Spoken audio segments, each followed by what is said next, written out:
To everyone. My name is Harsha. I am from ECA department. I am studying in second year BTech. Today, I would like to give a seminar about switching theory and logic design from stld, a concept called sequence and circuits, and it's a topic called the flip-flop and latches. We are discussing about the various types of flip-flops, that is JK flip-flop, SR flip-flop, T flip-flop, D flip-flop, and also SR flip-flop, JK latch, and everything. Okay. Okay, first let us go. What is a what is a sequential circuit? Let's know the definition of the sequential circuit. In simple terms, it is a digital circuit whose output depends not only on the present input but also on the history of the past inputs. It has memory, the memory of implementation using the fundamental building blocks called as the latches. Okay. So based on this, the memory is achieved through the feedback loop where the output are the feedback to the input. Just you can see here, it is in the figure. Okay. Today, we will journey into the heart of this concept. I will start with the basic concept, sometimes early latches, and then move on to the more disciplined and the powerful cousins, the flip flops. Especially, I will discuss about the JK flip flop, D flip flop, and D flip. Understanding these are crucial because they are very useful in registers and the memory cells of the backbone of the modern processor. Okay, okay, let's start into this. Okay, let's know the difference between the combinational and sequential circuit. The distinction between these two circuits is a fundamental digital design. The only difference is the design. Okay, the output depends only on the present in the way in the combinational circuit, whereas in the sequential circuit depends in the present and the past input. Memory element, it has no memory element. Based on the past input, it has the memory element. It can store the memory. Feedback, it has no feedback because it has no memory element. It has feedback because it has memory element. Clock required, it does not require any clocks. The sequential requires clock. We have both type of that is clocks for a sequential circuit. A sequential circuit does not require any clocks. Example for the combination circuits are adders, multiplexers, decoders, encoders. For sequential circuit, flip-flops, counters, register, latches. Okay, these are the examples. Okay, now types of sequential circuits. As I told before, there are two types of sequential circuits. One is synchronous circuit, another one is asynchronous circuit. Okay, synchronous circuit, thus it requires clock, whereas the asynchronous circuit does not require the clock. The synchronous circuit performed on the clock edges, ensuring the coordinated behavior over the entire circuit. See, it has the sequential circuits is having some of the clock control timing based on the triggers, up trigger or down trigger, predictable state changes, and most common in the modern design. The synchronous circuit is mostly used in the modern era and it is difficult to build this synchronous circuit. Asynchronous circuit, it has no clock dependency, immediate response to the input, and use it in the specialized application. It is very easy to build this. Okay. Okay, let's this is a key distinction. Operates with a synchronous, whereas the latches function synchronous enable the crucial difference in the timing behavior and the application.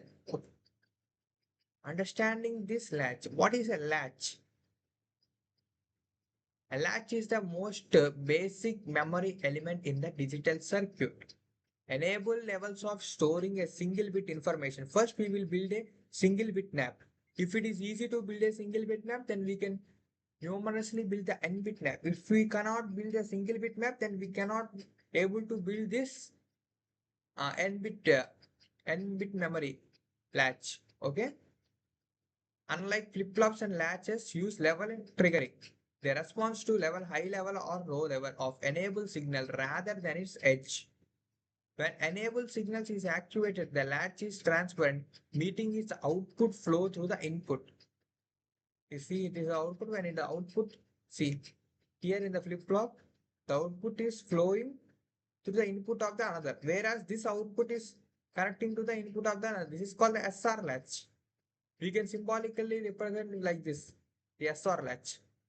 Okay, the truth table of the SR latch. Here S, when the input is 0, when the output is 0, the next state will be Qn, means it is the same state. When the input is, when the S is 0, then R is 1, it is reset state. When input is 1, the output is 0, it is a set state.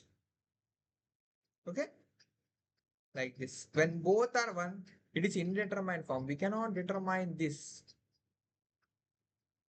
Set reset operations. Delatch, data storage with enable. When enable is active, the latch is transferring, meaning the output follows the input. When it is not, it just work like a normal one. Okay. Now let us move to this another concept. SR latch, set reset operation latch.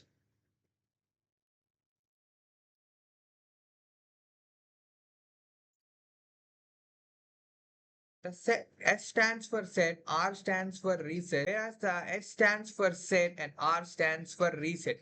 Set means when the input is used to turn the output on, that is the logic 1. Where R stands for reset, the input is used to turn off the logic 0. It's a latch because it's a latch onto. It's remember the state while explaining to change it. How it is built? It can be built with two gates like NOR gate and a NAND gate. Here the diagram shows it's built with the OR gate. Okay. See the generally it's a flip-flop diagram, not a latch. It's the output of this. See the output is becoming the input for this and NOR gate, whereas here this output is becoming the input for this NOR gate. It has two inputs, that is SR, and two outputs, that is Q and Q prime or Q bar, where is its complement of Q. It holds the when it holds the state of S equal to 0 and R equal to 0, does not work. When S equal to 0 and R equal to 1, it becomes the reset operation, that is 0. When S equal to 1 and R is equal to 0, it becomes a set. When both are 1, it is invalid. It is forbidden. We cannot use this case. Okay? To use this case is called as the runover condition. But we need tumbling. Okay? Now, D latch, that is data storing latch. The D latch eliminates the prohibital invalid state of the S latch by using a single data input. The design of ensures the set and reset of this latch, also called as the data key operation mode. When it is 1, the output queue follows the input data independent of the enable. When enable is 0, that means no. Whatever the data it is 1 or 0, it have no change. That is whatever the previous data, it will print like that. When the enable is on, when the data is 0, it will print 0. When the enable is 1 on, then the data is 1, it will print 1. It's the most easy one to understand. The operation is beautifully simple in this D latch. Okay, let's move on to this concept. Flip flop, the triggered memory. Okay. See, the flip flop represents an evolution from a latch. The flip flop is an evolution from a latch, like a JK flip flop, or a JK latch is evolved from the a JK flip flop, like that, incorporating clock-based timing of a precious control, while latches are the level triggers and can be transparent from extended period. Flip-flop responds only to the clock trigger traditions, whereas in the latches there is a leakage of the data and we by mistakenly, whereas in the flip-flops it is not happen because of these triggers, clock edge triggers. Edge detection. Flip-flop samples inputs only to the precious movement of clock edges. These flip-flop are also used in the counters and as well as in the registers. State update and state hold. Primarily types are these types of the flip-flop: SR flip-flop, JK flip-flop.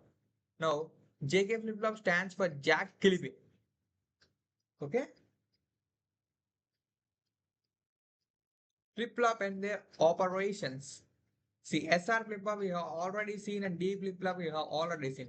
JK flip-flop. When the both are 0, the output is no change. When J is 0 and K is 1, it has no. That is means reset. When J is 1, K is 1, it's 1. That is 1. When both are 1, that is toggle. Means here it is Q, it is Q bar. Versatile applications including the counters and the counter controls. So, just a minute. Like it is used. Counter and counter controls. The simplest flip-flop, while a single data input, we have already discussed this. This is also called as a data flip-flop, the king of the data. T flip-flop.